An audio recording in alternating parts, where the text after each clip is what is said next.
काही दिवसांपूर्वी राज्यातल्या काही जिल्ह्यांमधला पीक विमा घोटाळा समोर आला होता। कागदोपत्री फळबागांची लागवड दाखवत हा घोटाळा करण्यात आला होता आणि यावरून आता राजकीय आरोपांचं पीक जोमात आलेलं आहे। तत्कालीन कृषी मंत्री धनंजय मुंडे यांच्यावर नाव न घेता सुरेश धस यांनी गंभीर आरोप केलाय। नेमका घोटाळा काय आहे, कसा करण्यात आलाय, बघूया त्याबद्दलचा एक स्पेशल रिपोर्ट।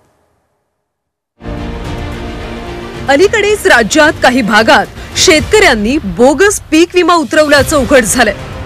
अस्तित्वात नसलेल्या किंवा लागवड केली नसताना पीक दाखवून विमा लाटल्याचा प्रकार घडलाय।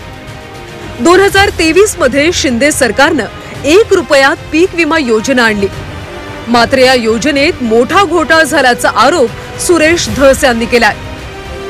तत्कालीन कृषी मंत्री अर्थात धनंजय मुंडेंच्या बीड जिल्ह्यात 7000 हेक्टरवर घोटाळा झालाय। या सर्व पीक विम्याचं सेंटर परळी असून पीक विमा घोटाळ्याचा हा नवा परळी पॅटर्न समोर आल्याची टीका सुरेश धस यांनी केली आहे। भाजपचे नेते सुरेश धस यांनी मुंडेंवर निशाणा साधत सरकारचीच कोंडी केली आहे। पीक विम्याचं प्रकरण आलंय आणि ते सुद्धा सन्माननीय कृषी मंत्री महोदयांच्याच काळातला आहे। धनंजय मुंडे ते कोण होते मला माहिती नाही, आता त्यांना कोणतं खातं मिळणार आहे हे मला माहिती नाही। तर 7000 हेक्टर 6996 मीन्स 7000 हेक्टर पीक विमा बीड जिल्ह्यातला हा एवढा मोठा गठोडा माझ्याकडे आला। 7000 हेक्टर मध्ये जमीन सरकारची आहे, मी विमा भरलाय आणि तालुका त्यांचा माजलगाव आहे, तुमचा तालुका, आणि पीक विमा भरतोय परळीतला शेतकरी।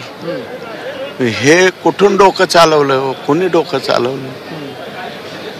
भ्रष्टाचार करण्याचा हा नवीन कोणता ॲटम काढलाय शोधू? नाविन्यपूर्ण योजना आहे। इतकं भयानक प्रकरण जर असतील तर हे काय चाललंय? आणि गोरगरीब शेतकऱ्याला मात्र विमा नाही। 2020चा अजून नीटनाटका विमा मिळाला नाही यांच्या काळातला, मागं उद्धवजी होते त्यावेळेसचा, 2020चा नाही, 2023चा नाही, कसा शेतकऱ्याला? 2023 मध्ये सरकारकडून 1 रुपयात विमा योजनेची घोषणा करण्यात आली। केवळ 1 रुपयात विमा मिळत असल्यानं शेतकऱ्यांनी शासनाकडे खोट्या माहितीचे अर्ज भरले। लागवड केली नसतानाही कागदोपत्री फळबागांची नोंद दाखवली। राज्यातल्या 73,787 शेतकऱ्यांनी पीक विम्याचे अर्ज भरले। त्यातल्या 10,500 अर्जदारांच्या बागा फक्त कागदावरच होत्या। सुरेश धस यांनी उपमुख्यमंत्री अजित पवार यांची भेट घेत या घोटाळ्याबाबत तक्रार केली आहे। मी परळी तालुक्यातल्या सगळ्या शेतकऱ्यांना दोष देत नाही, मात्र या योजनेचा गैरफायदा घेण्यात आला आणि यात त्यावेळच्या कृषी मंत्र्यांचा हात होता असा आरोप सुरेश धस यांनी केला।